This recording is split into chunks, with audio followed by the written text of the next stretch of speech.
So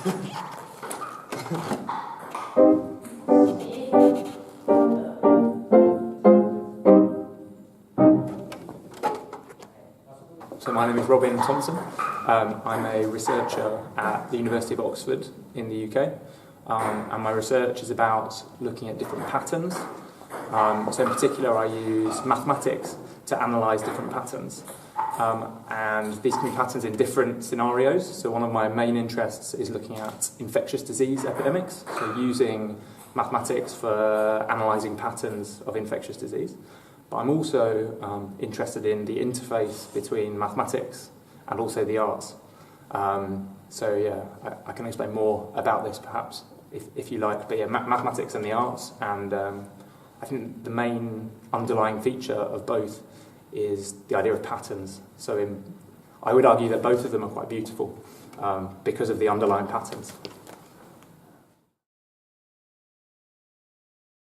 So I guess maybe the easiest analogy is to think about music and the difference between just sound, so just noise, and then instead music. And I think the thing that makes music beautiful and not just noise is there's always some underlying structure, and that structure can be in the sort of harmonics, so how notes change from one note to another, or the structure can be in the rhythms. But in either case, the key thing is that there's some underlying structure, and how that structure changes through a piece of music is kind of the patterns, I guess.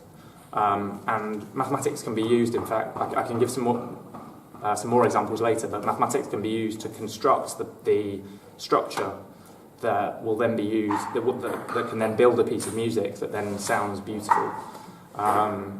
So one example, I guess, is the Goldberg variations by Bach, in which there's a theme, but then as you proceed through the different variations, the key feature, I think, is that sort of different combinations are used from the original theme.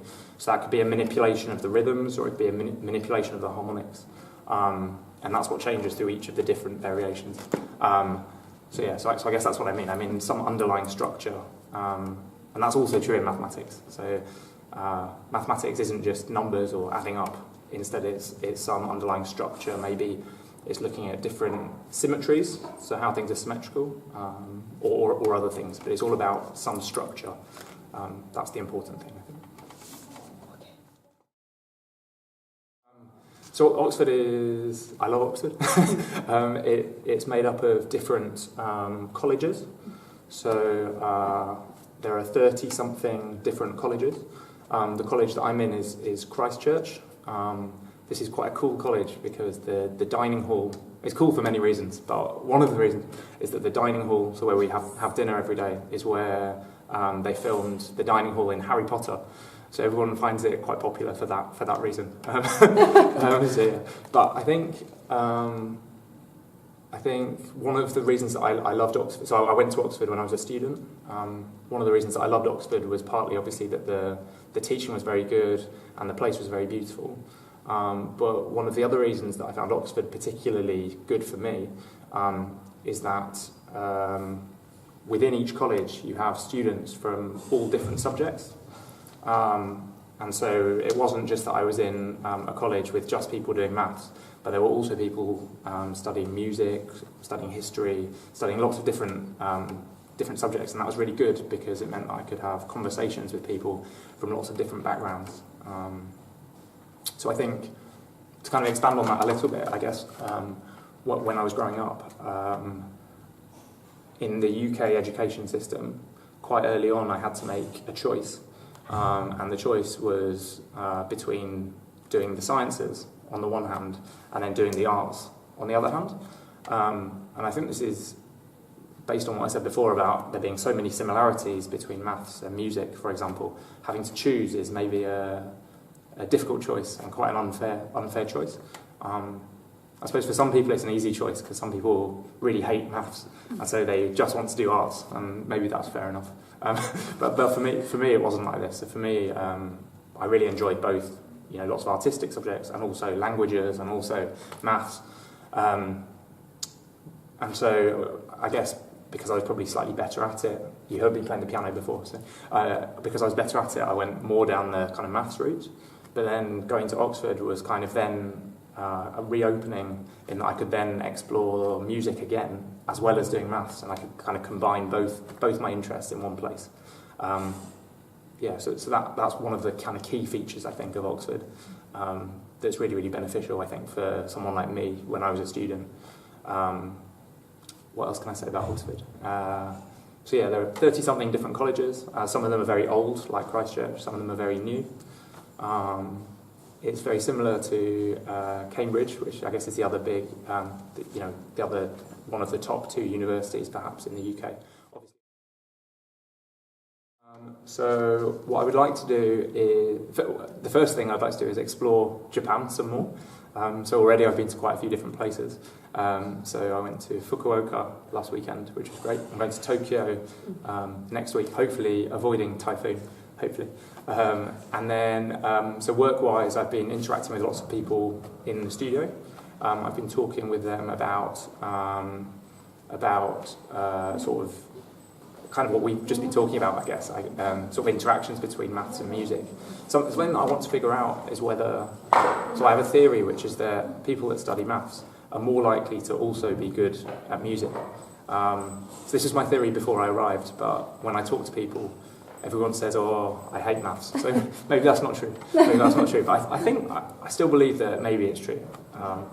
Also, I think if you go into a maths department in England, I think you're more likely to find a musician than in any other department apart from in the music department.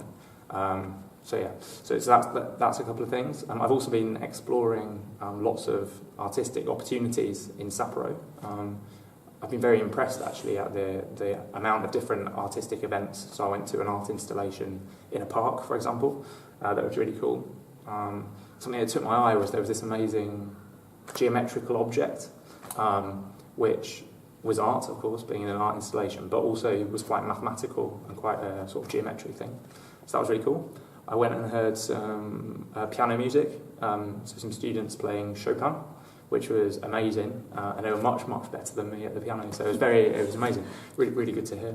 What other artistic things? I also went to an exhibition about, so this actually wasn't here, this was when I was travelling, in Nagoya, and it was about Japanese theatre, in particular about the kind of costume design in Japanese theatre, so that was also really cool.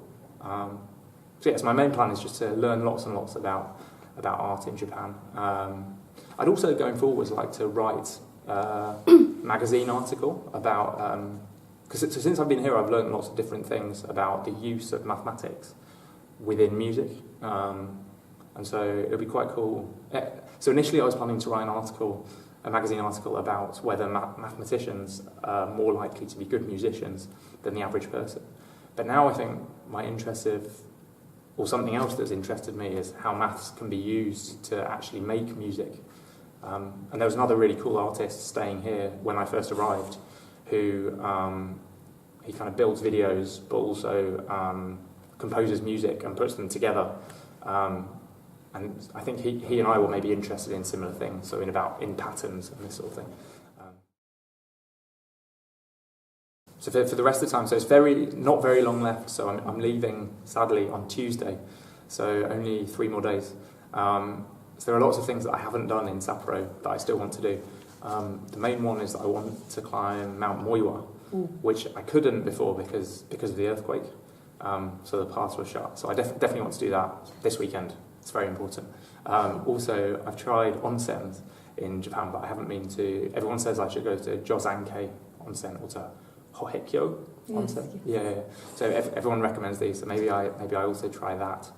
And then I have one more research day. So what will I do in this research day? Haven't decided yet, but maybe more exploration of the links between maths and music. Yeah, absolutely, yeah. So hopefully my main plan is, like I was saying before, to write a magazine article about the links between maths and music. I guess after I've done that, I'll perhaps send a copy of the magazine, maybe to you if you want it, also to the studio. So yeah, that's the main output. That's a good question.